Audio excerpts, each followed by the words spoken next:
Wow. It took me, I would say, a better part of 15 minutes, for more than that, actually, about a half an hour, to cough out so much mucus. And what's in my mucus? Well, last night I was doing some drawings because I'm going to be illustrating my own book, and I'm okay with drawing. And I also know how to use my my Adobe to convert it to a DPI for submission, and I also know how to use the paint shop to go over any fine lines, and it's actually pretty awesome. But this is what I'm coughing. This is what you're all coughing out. You guys are all coughing out this. This has genetic material. Okay? You're coughing out viruses. And you've also converted this virus that you caught into your DNA, and now it's going to go back out there for somebody else to go and convert, but they also have to assimilate. So what's in this? Well, I know this might be a little backwards. Maybe you can't, I don't know if it's backwards on here, but you have the capsid's head, okay, that has, looks like almost like a diamond, and it has genetic material. This is the DNA sequences. These are all the programming. Every single bit of programming that's been either therapized or not, but this is somebody's genetic programming. Imagine you getting trillions and trillions of these in crowds of people. And they all have different types of plus and minus. They could be negating the food supply or trying to help you take on the food supply. And so when you're taking on someone else's DNA like this, it's like this against every other microbe that's out there. So this is a virus, and so this is the capsid head, like a little diamond. This is the capsid head. This is the genetic material. This is what's inside. And then you have, I know this looks almost like a spider, but yeah. Then you have these little thingies that come out like this. I don't even know what those are called, but you have the sheath, okay, which is this long thing right here. I'm going to make this it'll be more proportional in another picture. But these are the tail fibers, okay, and these are the spike glycoproteins. These are the spike proteins that are in the therapeutics, okay? So, no, they're not taking the whole fucking virus, but they're taking components of it, just like taking components of your body. Not the whole body, but taking components of your body, a whole specific genetic material. Because when you think about it, this is commandeering this whole thing. Okay? And this is what you see in the movies. This is what attacks us in the movies, like War of the Worlds or any other of those crazy movies. And this is what they're talking about. The allegory and all the stories and all the fantasy, it's all this, babies. You draw this out. Go on to Google and look for these images and then draw it out. I was doing a bunch of drawings yesterday. I shared with 2 people what I might be doing for my cover, but it might change a little bit, but not so much. I don't know. I'm thinking of ideas of maybe drawing something like this. I don't know. I have to figure it out. But this is like, when I did a lot of drawing as a kid, a lot of abstract, but I can do definitive drawing if I understand looking at the angles and then understand the concept. And it's easy to copy anything out there. I can do it in my own free hand because I have a very sure hand. And it does take the B cell memory. These are the talents that you guys will remember. Just because you're releasing stuff, because I was releasing a bunch of stuff, doesn't mean you lose your gifts that you were given. You keep the gifts. You just release all the things that are attacking your gifts. But this is what is what's in you, and it runs you. And then this is also what you're taking on from other people that you have to convert to. So imagine these in so many different colors, and everyone trying to upgrade to these different colors. That's what's crazy. Okay? And so this morning, it took me about almost an hour to cough out so much. I hawked at such a loogie that it had green and red in it. Green and red. And I haven't been around anyone. You could say it was incubating from the weekend. Okay, that's probably true. But you never know. You'll never know where you pick up stuff. I went around the block today or yesterday with my dog at least twice. No, one and a half, because I mean, I don't want to overdo it.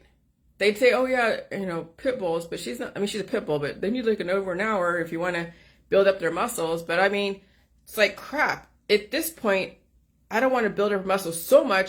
I still have to let her repair. So there's so much things she has to deal with.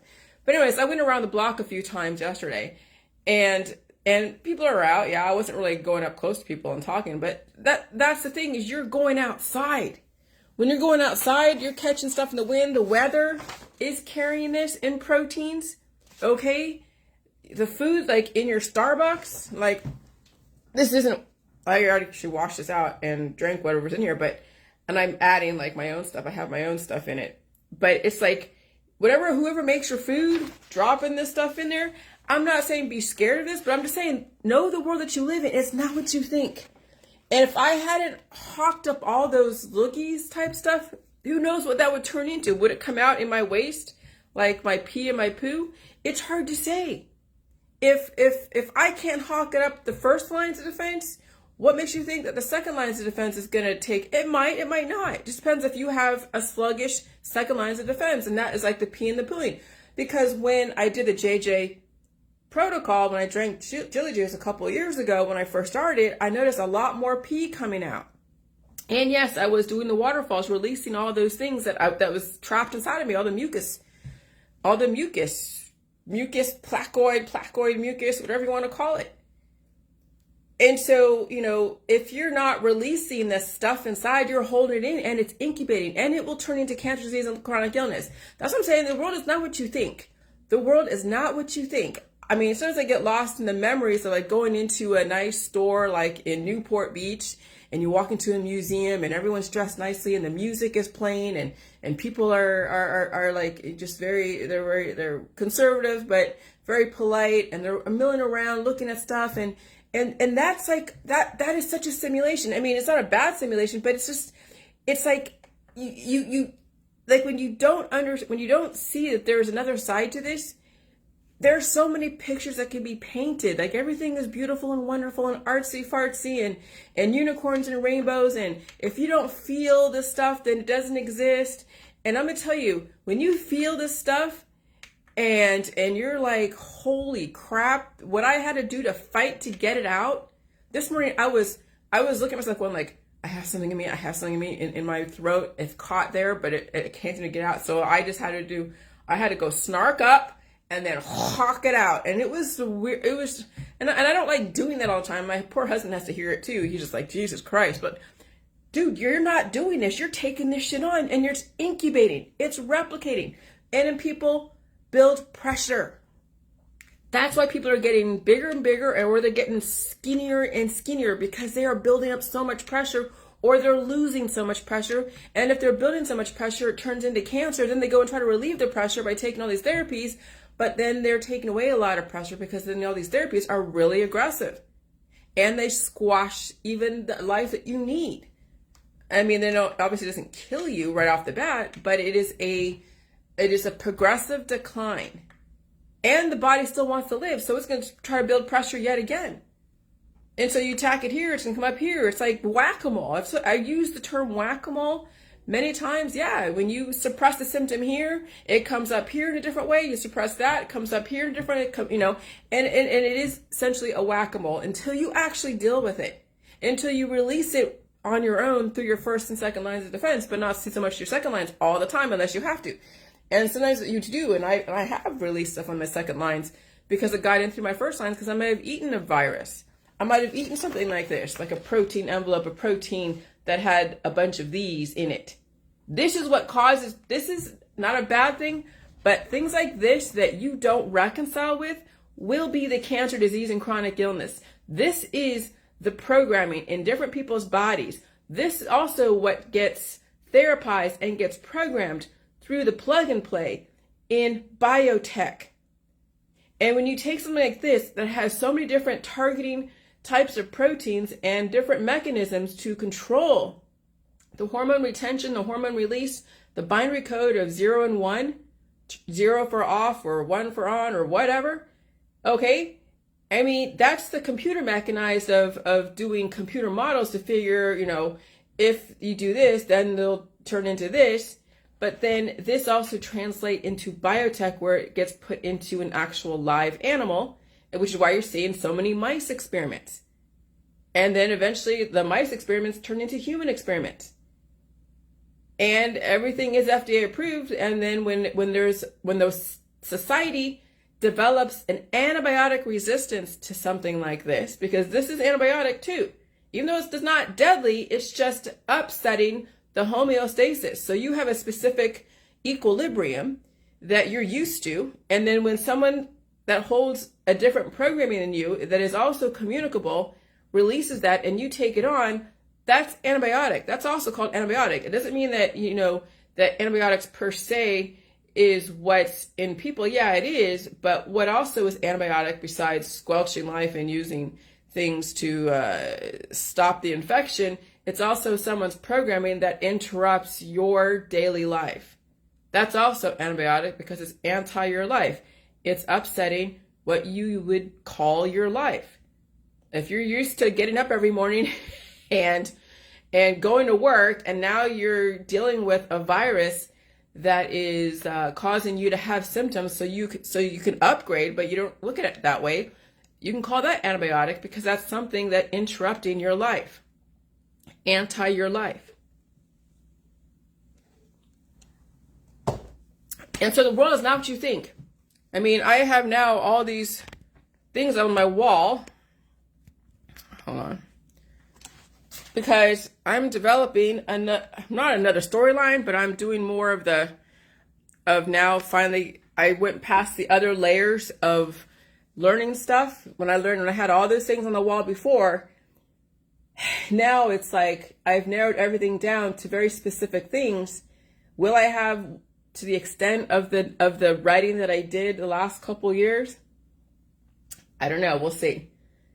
I mean, I will save the main story as the front of the book, and we'll see how much of the details I'll put in the back of the book so people get the details. Not that they couldn't look it up themselves, but you'd be interested in hearing my perspective on how I filter that information and how much layman's terms I can use and different words I can use that will still mean the same thing, but it's not something that you have to go and go, oh God, what does this word mean? Because a lot of jargon in biotech is just goes over people's heads, and I understand that. But I figured out that everything is a script, and that's the thing is you're living in so many different scripts right now. And all the scripts are the storylines and Netflix and the movies and all the books. And then it's also the politics, the reality of politics, religion, all religions, and the scientific dogmas. Every single thing that's written out there that you have regurgitated is a script. And the script can change. Right now, the script is you're supposed to die someday. Here, go to the hospital and get everything taken out, or use an antibiotic, or use something. And that's the script that you've adopted. Most people have adopted that script. What if the script said, hey, maybe you don't have to die someday, and that maybe you need to feel the mucus come out, but let me tell you, it's painful. They have developed a society. The system, the people, the architects of our society needed the innovation. They needed the innovation. They needed the resources. They needed the infrastructure. They had to nation build. You had to be cured. If you have 7.9 billion people or 5.9 billion people with so many diverse gifts and spells and curses, how do you manage people's evolution when they're mixing in together? Because when you look at the old movies and some of the old pictures, and everyone's like all relatively the same. Like back in the 70s, they're all like skinny with big hair and funny clothing, at least us today. And everyone was just kind of like, yeah, everything's okay. You had your rate of disease and you had your rate of death, but it was all expected. But people were hanging out together. They weren't like afraid to be around each other because of a crazy virus. No, that simulation was so under control. And then you look at today, forget even last year or the year before, look at today, where I'm, and you're thinking, where I'm like hacking up loogies, and I'm like thinking, giving second thoughts to hanging out with people because I know what I'll have to do to recover from that. My husband's not too concerned because he's taking on the pressure. But he then, he has that whole progressive release pressure when he's at work, but he's still building that pressure. And so I'm trying my best to figure out how to keep him alive. And I know that he's in labor intensive work, which means he could release pressure too. But then he also has strong bones because of his upbringing. So he's able to kind of navigate this world relatively okay. But I'm telling you, when I have to think twice about going out and hanging out with people, because when I'm at home or when I've been around food from outside my house or my husband and something is incubating in me and I have to cough it out. Imagine if I didn't cough this stuff out. Imagine if I just stayed cured and didn't feel anything and was kind of like, what do you call it? Mortal, unaware. That's what I am. M-O-R-T-A-L. So when you put an I with an apostrophe M and then an M-O-R, it's I'm mortal, but really it's not like you're mortal. You're aware that, yeah, you can't, like if someone was to kill you, you die, right? But you're aware of what would potentially kill you, and you would now, you would listen to the indicators. But when someone is mortal, they're completely unaware. So why we have people who are mortal out there who would not be immortals, because they're so unaware of the world that they live in. They are living in the storylines that someone developed a script, whether it's the Bible and they're all like, okay, Revelations and the Savior and the Satans and all that. There's that storyline people are living under. And then you have the whole Illuminati and all of that storyline. And then you have the whole Catholic Church and that storyline. Yeah, you have the Freemasons, and maybe I'll say the Freemasons are the ones that run our society. I'll adopt that storyline for a minute. Okay, so they run our society because there has to be a name for a collective that has different levels of understanding of how the world works, but you can compartmentalize people. So you can have a first-degree Mason understand the very basic runnings of society, and maybe they're politicians. Or no, maybe they're like Mason, like they're in the blue collar. And then you have the different levels of Masons where you end up where you have a degree. Now you're like a 10th degree Mason. I don't know the whole Mason thing. But when you get to like a 33rd degree Mason, now you know the bigger picture. You've been allowed to have the layers of blinders peeled off, and now you're seeing the bigger picture of why the lower Masons only know a certain thing and why the upper Masons earn that knowledge. And it's not just paying for it. Like college, you pay for taking the blinders off when you go to college, and that's very expensive. And so a lot of people are in debt from student loans because they wanted to get the knowledge. And then they realized that, okay, they weren't given all the knowledge that they thought they could get. And so then you realize that then that they've developed storylines. And that's like the whole 13 Illuminati bloodlines, and then the hominids, and then all the Greek pantheon and the Sumerian pantheon and all the religions and the New Age, the aliens. And so then, and I mean, I'm telling you, there are so many, but where do they derive from? From people's experiences. You realize that I couldn't write what I'm writing unless I actually experienced my stuff. Like it's hard to write about something that you don't know. If you don't know about certain things, then you will only write about the world that you experience based upon your perceptions, filtered through all of your B cell and T cell memories. And then a lot of reason why back in the 1960s, when all the LSD and all the different, drugs were so rampant, and it was probably very new because in the 1950s, it was like, they weren't doing that many drugs, they were doing experiments, right? Because in the 1940s, there was experiments. And there was, and Hitler was using drugs like amphetamines for the Nazis. Okay, so Hitler and all of his people understood the drug side of super soldiers and all that, and so he was doing many experiments on people, some of which we've heard about that are horrific. And so then we have this lull of the 1950s where then everyone regrouped for the 1940s, but they regrouped in a different way. They said, well, we got to do what we did before, but we can't have it rolled out the same way. So that's why America had the Freedom of Information Act.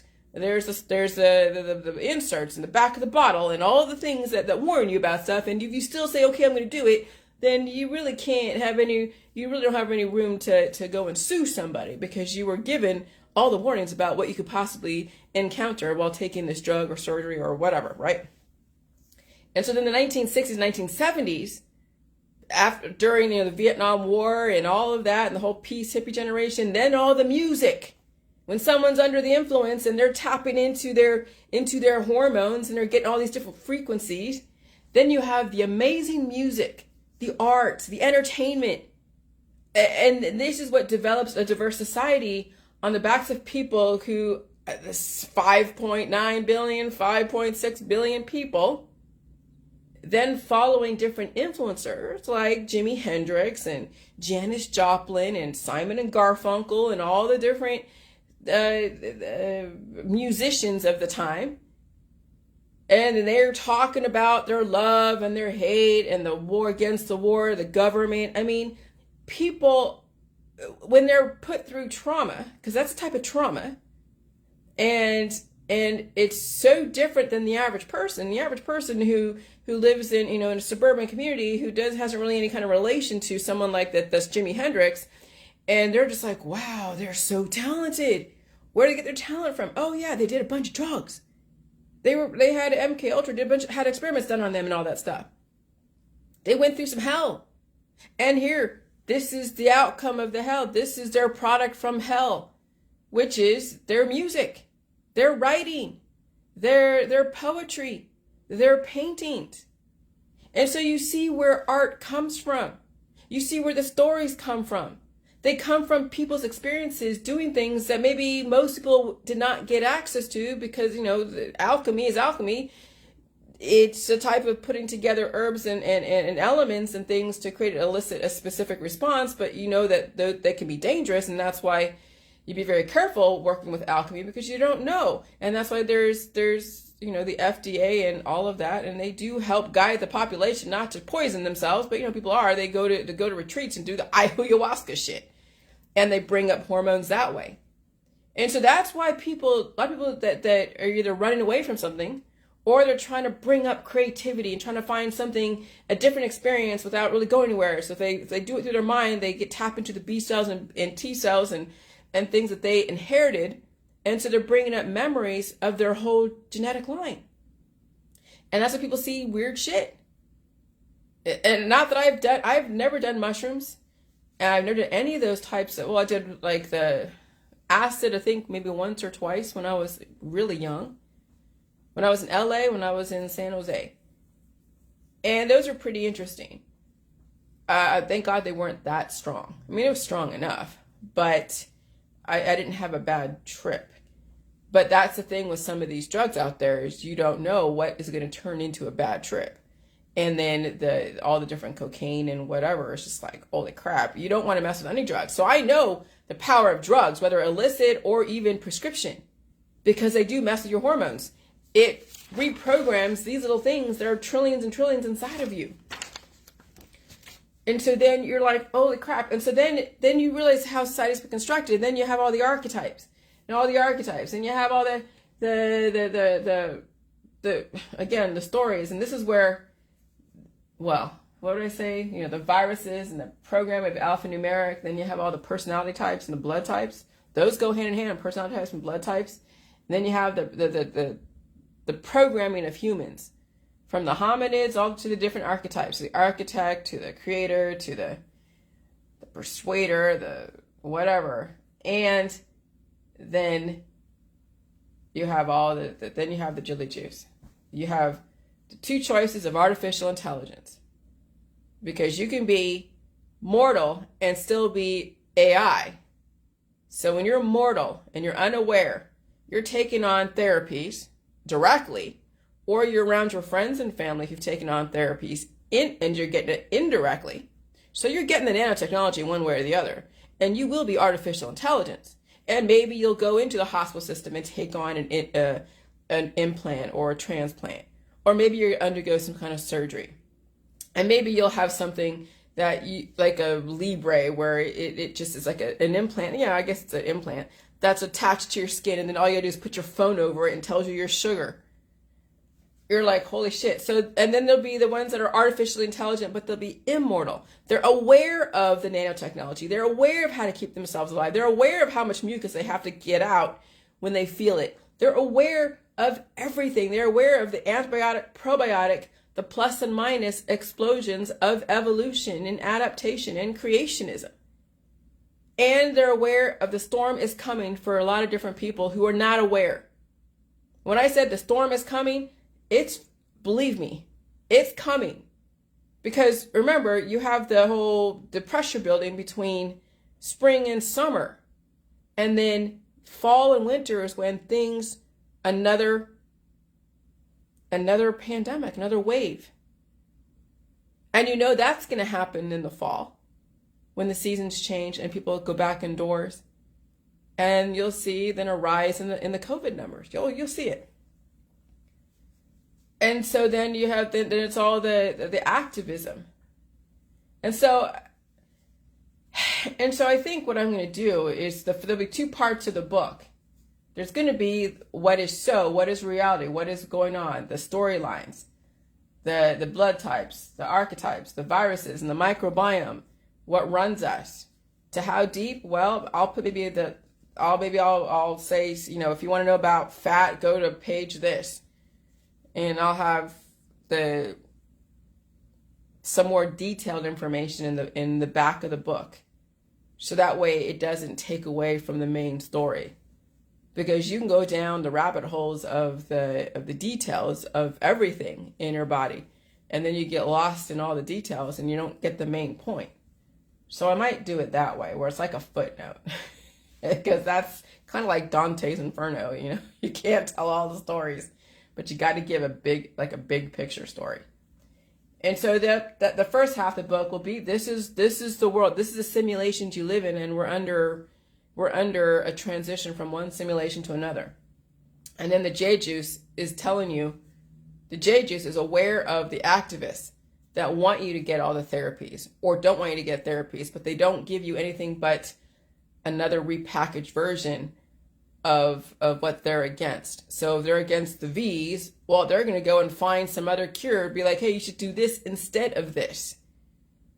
And so then you have to realize that anything you do other than the JJ meta mentality is just another repackaged version of what somebody is promoting or somebody is against.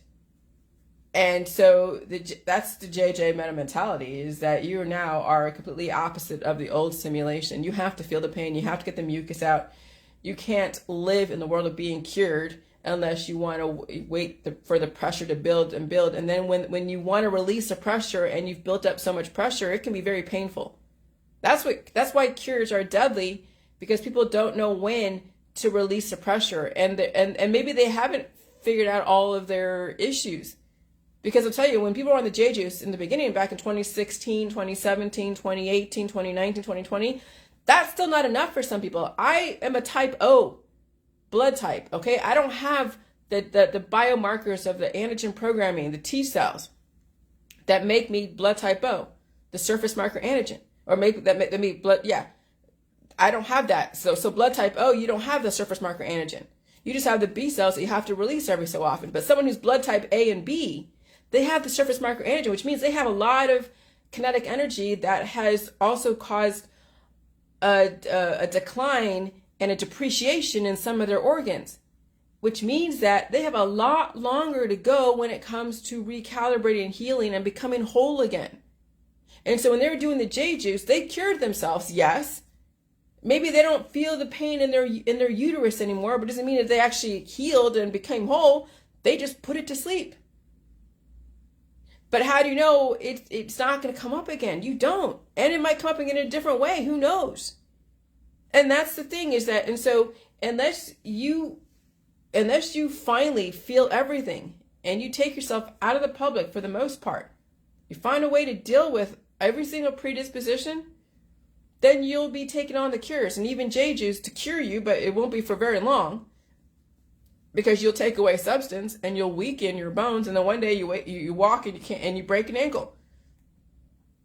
Okay, and that's what's going to happen for those that are that are still doing the J juice, knowing they've already reset everything. They're very, very slight, very skinny. They like their skinniness. Yes, I understand.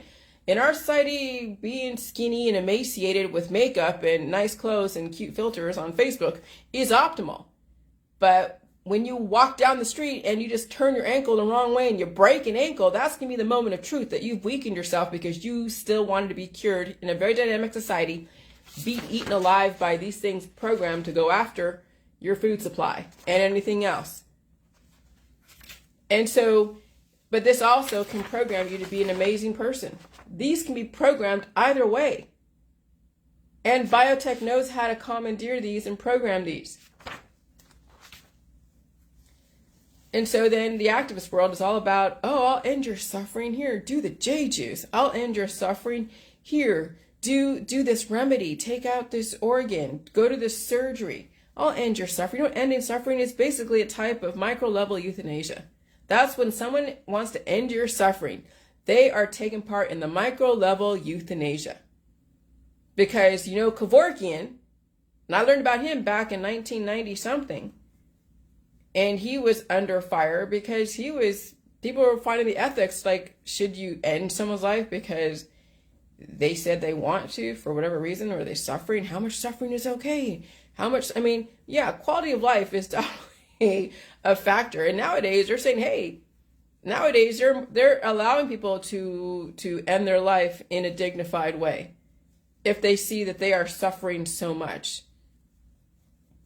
And maybe they are suffering so much and they just want to end it. Okay. But at some point, you know, I want to get to you guys before you get to that point where you are thinking about that.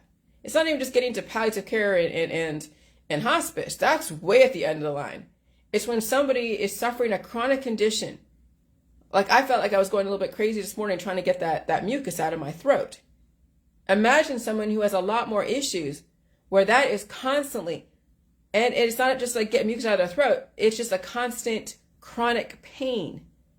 That there's no drug that they will take, that they will be exposed to that will help them. It may work for a minute and then their pain is back. And they go back to their doctor, well, doctor, this prescription doesn't work anymore. And he's just scratching his head going like, well, I don't know. Let me go see. Let me go find him. What else are you doing? What else, you know? And they do the list of what you're doing in your life and what, not realizing that, yeah, this environment is so dynamic that people are releasing all of their antibiotics that they've ever done, all the therapies, and people are exposed to it. And then they build a resistance against it. And then now when they want to go and use something like an antibiotic to quiet the energy, it doesn't work, or it only works for a very short amount of time. And that's why the cannabis market is so huge. Because so many strains of pot. But then again, when you have cannabis, that also builds an antibiotic. You build an antibiotic resistance against that. And so then you're going to realize that nothing is going to work anymore against the pain unless you actually deal with it, feed it, and stay home more than not and change your freaking life. But people don't look at it that way. And so you have these kids that they're taking on stuff that is going to commandeer their system, and you're going to see a lot more diseases with children. You're already seeing it with the Hep A. And, you know, mothers out there are at their wits' end blaming the different V market and people, and they don't realize that their kids hold it within. They're hanging out with kids that hold it within, or they're using their remedies or even J juice to quiet the symptoms. So then it gets locked into place. They're not releasing. They haven't taught their kids how to blow their nose. Maybe they haven't done like initial reset. So their child is holding all these different diseases in, and it's just a matter of time before it rears its ugly head. And so that's the world that we live in, is that we have so many activists that want to end your suffering. They're bought into the script out there. And that script is within the scriptures. It's within all the different religions and the New Age movement and all the energy healing people and all the Reiki and the yoga. And when you're going to church or you're going to synagogue, or you're going to wherever, and you have someone who's playing in the ultimate part, like a pastor or priest or a spiritual advisor, and they're like, I want to end your suffering. You know, my child, I'm going to end your suffering. And when you realize what that means at the euthanasia level, at the macro level, that's kind of scary when people are speaking the euthanasia at the macro level, ending people's suffering. Do I want you to suffer? No, but I know that if you want to live, You're going to have to suffer a certain amount of time relative to how many predispositions you hold and how many therapies you went under the last 20, 30, 40, 50, 60 years of your life. And if you have the strength, to deal with a certain amount of suffering that ebbs and flows based upon your lifestyle and your predispositions, you have the capacity. You can do it. Do you think you can do it? I don't know. Not everybody can. And that's the reality I'm facing, that I'm seeing. The world is not what I think. It's not walking into a gallery of patrons that are all nice and conservative and polite with beautiful paintings and soft music, and the curator is like very polite and whatever. No, that's not this world. It's not anymore. That's people who are unaware, that will go and travel to different places and enjoy the beauty of it, but not realize that they're taking on all these microbes, and they haven't felt the mucus. Because I'm telling you, when you're out there in the public and you're not feeling mucus, you're building up pressure, or it's eating you alive. And that's the reality that I've figured out. Being here in my little tiny homogenized town, but it's not really homogenized, it's because the different viruses have penetrated and I can feel everything. But in my little town here, when I don't really go hardly anywhere, and even just doing takeout food or walking outside or seeing my husband, for 2 days out of the week, I feel every single one of these. Let me tell you, when you don't feel any of the viruses out there and you're hanging out with different people, you're building up pressure, or it's eating you from the inside, causing you to have all your remedies and your surgeries. And that is a grim reality. When you start feeling, you'll realize the world that you live in. When you're not feeling, you'll be in your activists, you'll be in your scripture, you'll be in your politics, religion, and science, dogmas. You'll be taking all your therapies, your surgeries, and you'll be all about the love, love, love, and the hate, hate, hate. And you won't realize how much these little viruses that have been programmed to either work for you or work against you, and you won't know which, but you'll be out there taking these on. And if you don't feel the mucus, and if you don't feel any of your predispositions, and you're steadily either losing so much weight because of whatever you're doing, or you're gaining so much weight and you're not feeling this mucus, these things are controlling the shit out of you. This is the virus. This is the DNA, the different DNAs that are in people's bodies that is antibiotic to them, because they don't realize how much of those things are going to work against their current life. It's going to upgrade them, yes, but people don't know how to respond to upgrades. What do? They take something to relieve the pain, to stop the mucus, to stop the pain, and or they try to ignore it. How much of they did a release, I don't know. It's hard to say. Some people are bigger, so they need to do more releases, but too much release, then you freeze yourself in the state that you're in, so then you have to get the poop out in a different way and get off the J juice, and you have to let the mucus run. And I'm telling you, people who are obese, who are bigger than most people, have a lot of mucus in their body. That mucus is full of these little programs that are running their emotions, making them full of love, hate, despair, anxiety, finding ways to ignore the reality of what's going on. These things are stuck inside them. And if you're not letting the mucus run through your nose to teach yourself how to strengthen your first lines of defense, these little things got past your first lines. They're now in your second lines. But if you're doing so much J juice and then your body, then you're like, oh shit, now I'm getting, constipation, and you don't know how to work your own sphincter to get the poop out, then you will get off the J juice because you're getting constipated, and then you'll drink a bunch of milk, try to get the poop out, and then you're like, okay, I just can't do that anymore. And you won't know. And then you'll be stuck in the same place because you're not getting the poop out. You're still, you're using J juice to do that. And then it's freezing those little buggers that are programmed against you inside your body. And that's why I'm saying the reality of what's going on. People are not getting this. They're not getting this. And they won't, because it's easier to be in the old world. It's easier to be run by your emotions. It's easier to keep your audience of your social capital than it is to face what truly is going on. And when I'm hacking up loogies, when I haven't really been around anybody except for my husband, and just going out and walking my dog, and it's taking me an hour to get that out of my body, I know what kind of world I fucking live in, and it's insane. And it's not going to end anytime soon. We have 7.9 billion people mutating these viruses, and they're on their therapies, adding more to the cesspool. And they're trying to end people's suffering. Oh, let me end your suffering with this yoga, with this stretching, with this, that. So then you're like a Kevorkian. You're like a Dr. Kevorkian. Euthanasia at the micro level, when you want to end somebody's suffering through your therapies, whatever they are. And that is the politics, religion, and science, is turning everybody into Dr. Kevorkian at the micro level. And it's very sad to watch, but that is the reality of the world that I live in. And so that's why I kind of stay away from mostly everybody. Believe me, I get hankerings of wanting to be out there and seeing people and going into museums and get lost in that distraction, or go to this town and get lost in that distraction.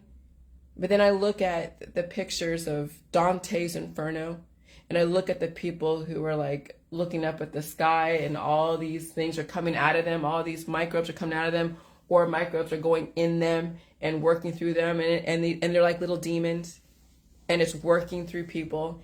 And I remember those pictures. I don't want to hang out with too many people. I know what they're about. And they can try to fool me with their love or their hate or their anxiety or whatever. I don't say fooling, but that's what runs them. But you know, the emotions is the cover for these little demons out there. And so you got to realize the world that you live in. And if you're run by your emotions, you're full of love all the time, hate, and all this other shit, and you're using all the therapies and you're trying to take away someone's suffering, let me just call you Dr. Kevorkian, because that's what you are. Good luck. Bye.